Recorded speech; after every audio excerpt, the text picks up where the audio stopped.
मोदी के चक्कर में कहीं ऐसा तो नहीं कि नीतीश की पार्टी जेडीयू टूट जाएगी, क्योंकि 2 सांसद पार्टी छोड़ेंगे नीतीश कुमार के, जेडीयू या फिर नीतीश एनडीए छोड़ेंगे। फैसला नीतीश को करना है कि नीतीश एनडीए छोड़ेंगे या पार्टी तोड़ेंगे, उनकी पार्टी टूट जाएगी। अब देखिए, जिस तरह से गिरधारी यादव बांका संसदीय क्षेत्र बिहार से सांसद हैं जेडीयू कोटे से, और दिनेश चंद्र यादव मधेपुरा से सांसद हैं, तो दिनेश चंद्र यादव मधेपुरा से और गिरधारी यादव बांकापुर से।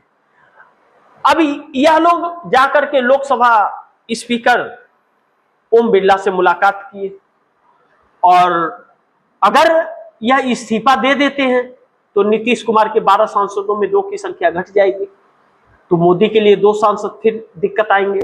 लेकिन इन 2 सांसदों को छोड़ने के बाद कहा जा रहा है नीतीश की पार्टी से 5 सांसद और इस्तीफा दे देंगे, यानी कि 7 सांसद हो जाएंगे। 12 में 7 गए तो 5। और मध्यवर्ती चुनाव, अगर इसका उपचुनाव होता है तो बांकीपुर में क्या हुआ, पटना में भाजपा हार गई, 30 साल पुरानी सीट थी तो नहीं जीत पाई। तो ऐसे में उन 7 सीटों पर चुनाव जीत पाएगी, इसकी क्या गारंटी है? तो 7 सीट भाजपा के हाथ से निकल जाएंगे। लेकिन ऐसे में संख्या सिर्फ इन्हीं की नहीं, बाकी और भी हैं, तो नीतीश कुमार एनडीए छोड़ दे, क्योंकि विधायकों में भी अभी यही बात चल रही है।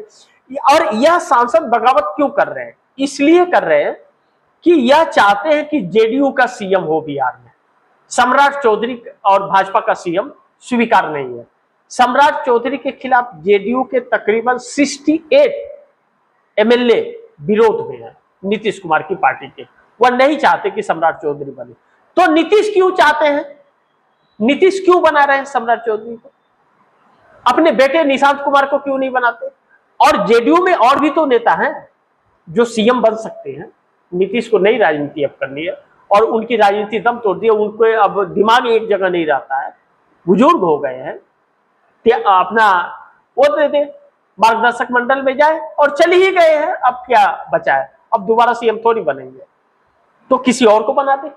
लेकिन भाजपा का मंजूर नहीं, और भाजपा के साथ रहने से जहां यह भाजपा थोड़ी सी सही हुई, वहां फिर उनको तोड़ने फोड़ने लगेगी। तो इतना कुछ के बाद भी अगर नीतीश नहीं समझ रहे तो नेता पार्टी छोड़ने के अलावा कोई रास्ता नहीं बच रहा है, और इस वक्त जनता इनके खिलाफ हो गई है। तो ऐसे में नीतीश कुमार फंस गए। लेकिन दूसरी तरफ 120 नेता भारतीय जनता पार्टी के मोदी के खिलाफ सामूहिक इस्तीफा दे देते हैं। ऐसे में भाजपा में भगदड़ जो मची है, 120 प्लस नेता एक साथ सामूहिक इस्तीफा भारतीय जनता पार्टी में शीर्ष नेतृत्व के खिलाफ देते हैं मोदी साहब। तो इसका मतलब है कि मोदी के हाथ से कंट्रोल फिसल गया, खत्म हो गया है।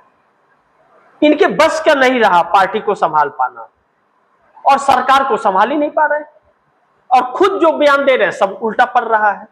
और जितना बयान ये लोग दे रहे हैं उतना ही दांव इनके ऊपर उल्टा पड़ रहा है। तो इससे अच्छा तो चुप्पी ही ठीक थी, कम से कम बचे रहते। लेकिन चुप्पी भी अब लोगों को बर्दाश्त नहीं है। तो यानी कि यह अपना न तो पाप छुपा पा रहे हैं और न तो अपना झूठ छिपा पा रहे हैं, फंस गए हैं बुरी तरह। और जितने भी दांव चल रहे हैं वह उल्टा पड़ रहा है। जनता में जो क्रेज इनका है, क्रेज खत्म हो गया।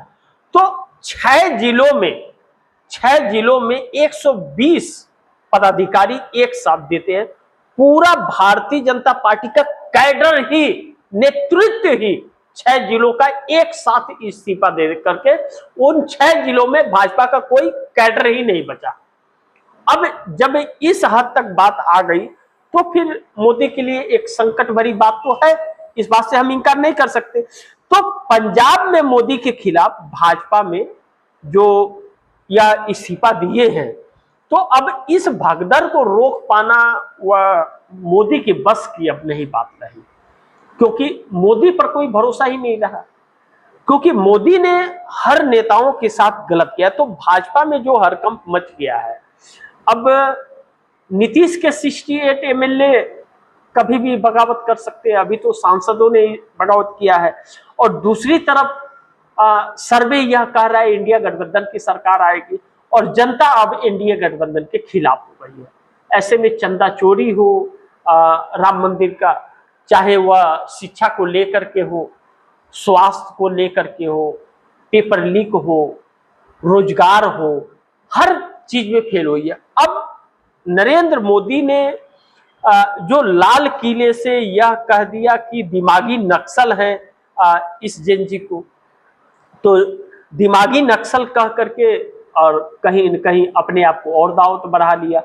तो अब इस देश का युवा अपने भविष्य को लेकर के जो आगे निकला है, सड़क पर निकला है, तो पीएमओ के अंदर का माहौल बिगाड़ दिया है। दूसरी बड़ी महत्वपूर्ण है कि जो ब्यूरोक्रेसी है अब पूरी तरह से मोदी सरकार के खिलाफ हो गई है। वह मोदी के कहने पर गलत फैसले पर वह साथ नहीं दे रही है, सही फैसले के साथ है, वह ईमानदारी से अब काम करने लगी है। लेकिन गलत काम करने के लिए बोलेंगे तो वह करने को तैयार नहीं है। और जो भी गलत काम करने के लिए बोलते हैं तो वह इस देश के leader of opposition Rahul Gandhi को इंफॉर्मेशन पास कर दे रही है। यह मोदी के लिए और चिंता की बात है। इससे मोदी और भी बड़े संकट में आ गए हैं। और अब सांसद जो 240 सांसद हैं भारतीय जनता पार्टी के और भाजपा के, कोई भी नेता, बड़ा नेता, सम्मानित नेता मोदी के बचाव में भी नहीं आ रहा है।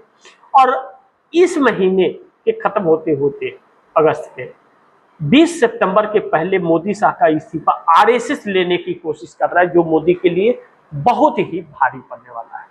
बाकी आप दर्शक क्या सोचते हैं, आप दर्शकों की क्या राय है, क्या सुझाव है, कमेंट बॉक्स में जरूर दीजिएगा। इस खबर को ज्यादा से ज्यादा शेयर कीजिएगा, अपने दोस्तों को भी कहिएगा आगे शेयर करें। और आपने टीवीटीएफडी इंडिया को सब्सक्राइब नहीं किया, सब्सक्राइब कर लीजिए, अपने दोस्तों को भी कहिएगा सब्सक्राइब करें। मिलते हैं अगली खबर के साथ, तब तक के लिए नमस्कार।